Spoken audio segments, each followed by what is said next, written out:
Merci. Donc, je commence par remercier les organisateurs et spécialement mon maître, le professeur Chakloun, de m'avoir associé à cet événement pour vous parler aujourd'hui du rôle de l'éducation thérapeutique dans l'atteinte du 3e 95. Donc, on sait tous que le pronostic de l'infection à VIH a totalement changé. On ne parle plus d'infection sévère, d'infection grave. C'est une infection chronique. Depuis l'avènement des ARV, les antirétroviraux actuels, ils sont efficaces, ils sont bien tolérés, et ça a permis une amélioration de l'espérance de vie des personnes vivant avec le VIH, d'où on peut espérer la fin de l'épidémie de l'infection à VIH et l'atteinte des objectifs de l'ONU-SIDA d'ici 2025, à savoir 95% des personnes séropositives qui connaissent leur statut, 95% accèdent au traitement et 95% ont une suppression virale. Donc, pour pouvoir atteindre ces objectifs, il y a des moyens. Le dépistage, et surtout un dépistage ciblé, là où il y a l'infection à VIH, pour atteindre le premier objectif, que 95% des personnes connaissent leur statut. Le deuxième moyen, l'accessibilité au traitement, avoir un traitement accessible, efficace, pour que les personnes peuvent recevoir leur traitement antirétroviral. Et enfin, l'observance, bien prendre son traitement pour pouvoir atteindre la suppression virale.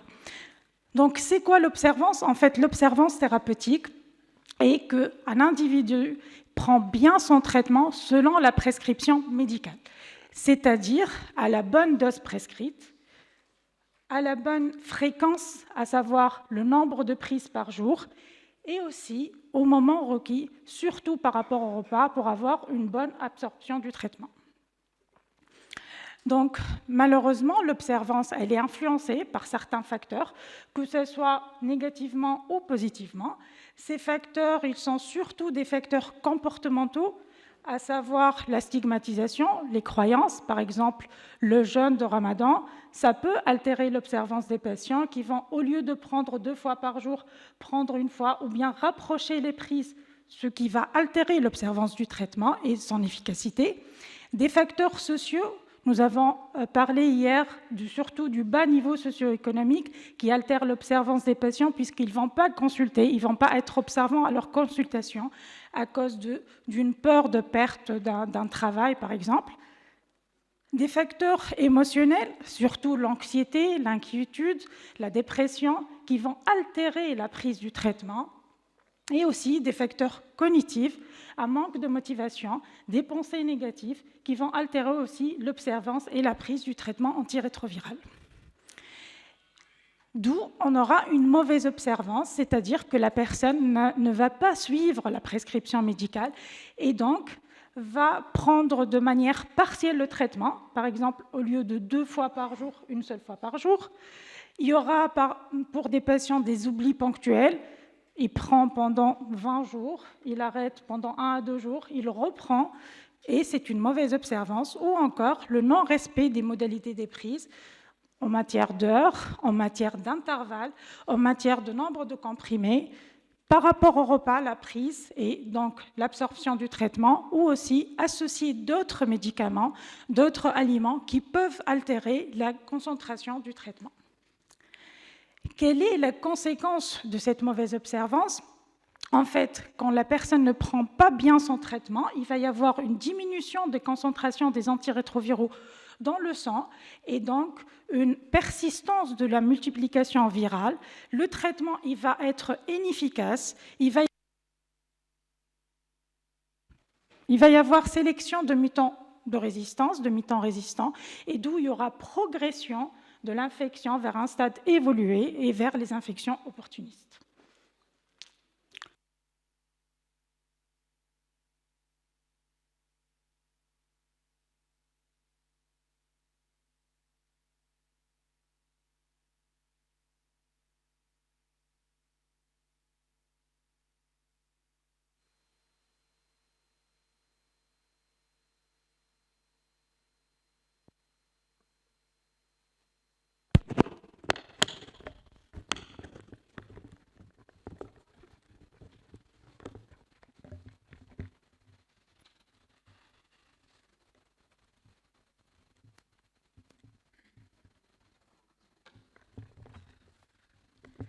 Merci.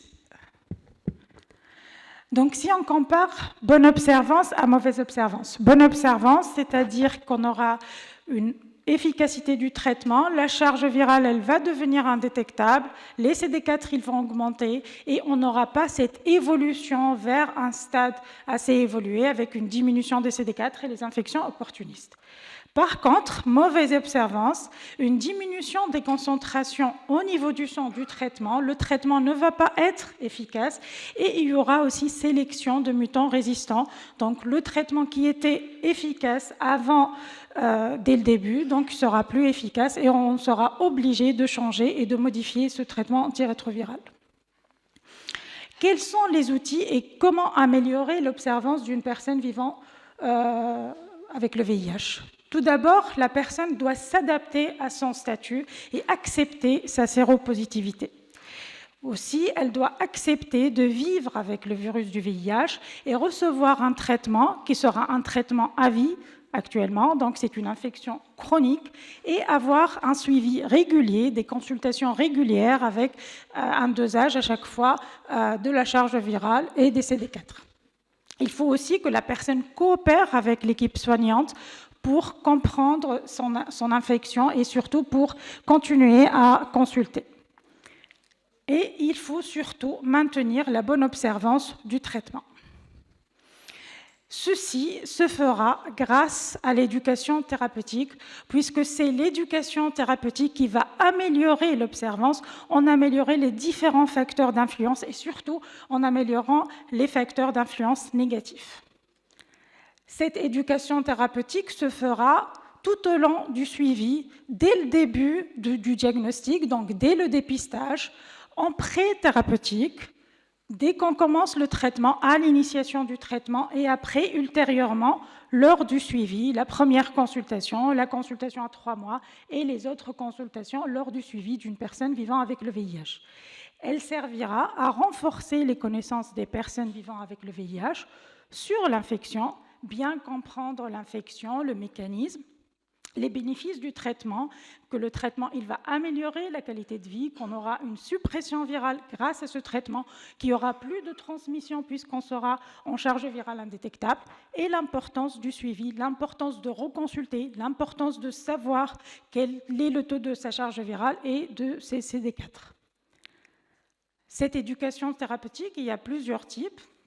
Il y a les séances individuelles où ce sont des entretiens avec une personne pour expliquer la maladie, pour expliquer les effets indésirables d'un traitement, comment prendre son traitement, quoi faire devant un effet indésirable, et les séances de groupe où il y a des groupes de personnes vivant avec le VIH, il y a un partage d'expériences, un partage des effets indésirables, un partage de comment accepter son statut et son infection.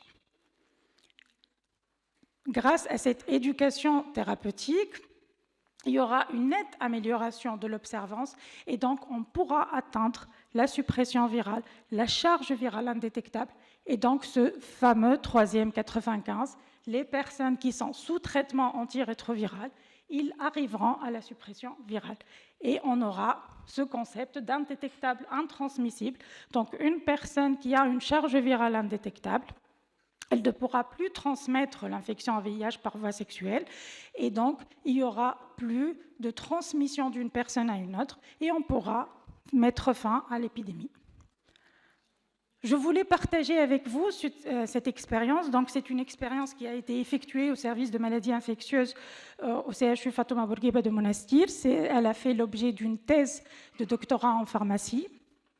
C'était une étude prospective, interventionnelle, observationnelle durant 6 mois, donc au service de maladies infectieuses au CHU Fatouma Bourguiba, donc entre septembre 2017 et février 2018.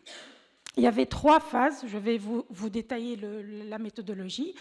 Donc, on a pris en compte 61 personnes vivant avec le VIH sous traitement antirétroviral depuis au moins 1 année. Et pour ces personnes, on a fait des entretiens pour évaluer l'observance, que ce soit par un questionnaire ou encore on a fait un bilan immunovirologique aussi pour voir est-ce que les personnes ils sont en suppression virale ou pas. Donc, les objectifs de cette étude étaient surtout d'évaluer l'observance initiale avant les séances d'éducation thérapeutique, de voir les facteurs qui influençaient cette observance et de la réévaluer après l'éducation thérapeutique pour voir l'impact de l'éducation thérapeutique sur l'observance. Donc, la première phase, c'était le diagnostic. Est-ce que la personne, elle était observante ou pas?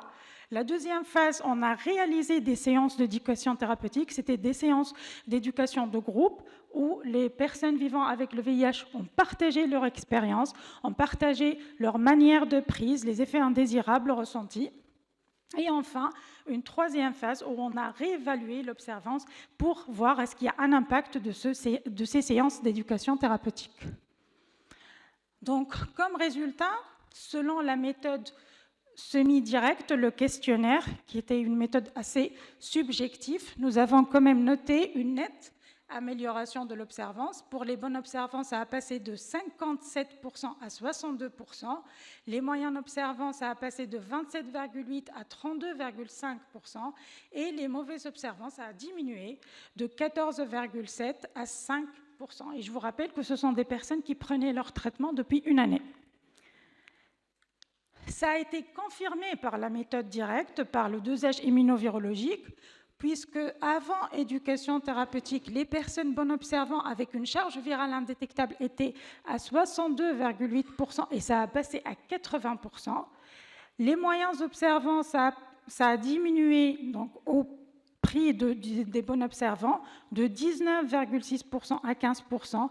Et les mauvais observants, ça a nettement diminué de 18% à 5%, ce qui montre un impact positif de l'éducation thérapeutique sur l'observance du traitement. Donc, pour conclure, je dirais que la bonne observance permet d'atteindre la suppression virale qui reste très importante pour améliorer la qualité de vie, pour qu'il y ait un bien-être et une bonne santé des personnes vivant avec le VIH.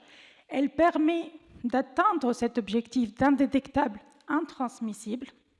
Et donc, il n'y aura pas de sélection de mutants résistants et on n'aura pas une résistance au traitement antirétroviral.